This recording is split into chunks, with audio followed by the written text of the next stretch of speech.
Pregnancy സമയത്ത് സ്ഥിരമായി ഉണ്ടാകുന്ന ഉപദേശങ്ങളും അതിന്റെ സത്യാവസ്ഥകളെ പറ്റി നമ്മൾ കഴിഞ്ഞ വീഡിയോയിൽ കണ്ടു. അതേപോലെ തന്നെ ഡെലിവറിക്ക് ശേഷം ഉണ്ടാകുന്ന പോസ്റ്റ്മോർട്ടം ടൈമിൽ കുറേ രീതികളും അതിനെ പറ്റിയുള്ള കുറേ സംശയങ്ങളും എനിക്ക് മെസ്സേജ് ആയിട്ട് വന്നിട്ടുണ്ടായിരുന്നു. അപ്പം അതെന്തൊക്കെയാണെന്ന് നോക്കിയാലോ. ഡെലിവറിക്ക് ശേഷം ഫുൾ ടൈം ബെഡ് റെസ്റ്റ് എടുക്കുക, അധികം അനങ്ങാനോ നടക്കാനോ പാടില്ല എന്ന് പറയുന്നത് ശരിയാണോ ഡോക്ടറെ? ഇത് തെറ്റാണ്. പ്രസവത്തിന് ശേഷം അധികം താമസിയാതെ തന്നെ നടന്നു തുടങ്ങുക, അതല്ലെങ്കിൽ കാലുകളിൽ രക്തം കട്ടപിടിക്കുന്ന പോലെയുള്ള DVT പോലെയുള്ള കണ്ടീഷൻസ് ഉണ്ടാവും. അതുപോലെ തന്നെ പ്രസവത്തിന് ശേഷം ചെറിയ ചെറിയ വ്യായാമങ്ങൾ ചെയ്യുന്നത് ശരീരം പെട്ടെന്ന് റിക്കവർ ചെയ്യാൻ സഹായിക്കുകയും ചെയ്യും. വെള്ളം അധികം കുടിച്ചാൽ വയറ് ചാടാനുള്ള സാധ്യതയുണ്ടോ?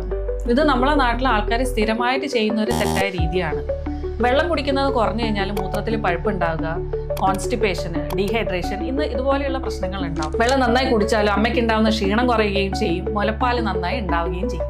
വയറ് കുറയാൻ തോർത്ത് മുറുക്കി കെട്ടുന്നത് നല്ലതാണ്. ഇത് വയറുവേദനയും ബുദ്ധിമുട്ടുകളും ഉണ്ടാക്കുന്നല്ലാണ്ട് വേറെ പ്രത്യേകിച്ച് ഗുണമൊന്നും ഉണ്ടാവാൻ പോണില്ല.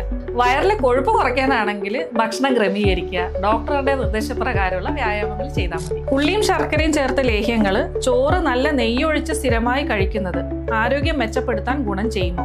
ഇത് പലരും സ്ഥിരമായിട്ട് ചെയ്യുന്നതാണ്. ശർക്കര, നെയ്യ് എന്നൊക്കെ പറഞ്ഞ ഹൈ കലറി കണ്ടന്റ് ഉള്ളതാണ്.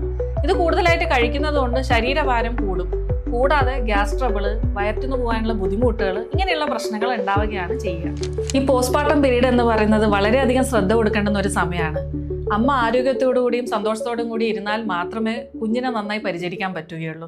അപ്പോൾ ഇതുപോലെയുള്ള എന്തെങ്കിലും സംശയങ്ങൾ ഉണ്ടെങ്കിൽ ഒരു എക്സ്പെർട്ട് ഡോക്ടറെ കണ്ടിട്ട് അവരുടെ ഉപദേശപ്രകാരം മാത്രം ചെയ്യുക. അപ്പോൾ ഇതുപോലെയുള്ള ഹെൽത്ത് റിലേറ്റഡ് ഇൻസൈറ്റ്സിന് ഈ അക്കൗണ്ട് ഒന്ന് ഫോളോ ചെയ്തോളൂ.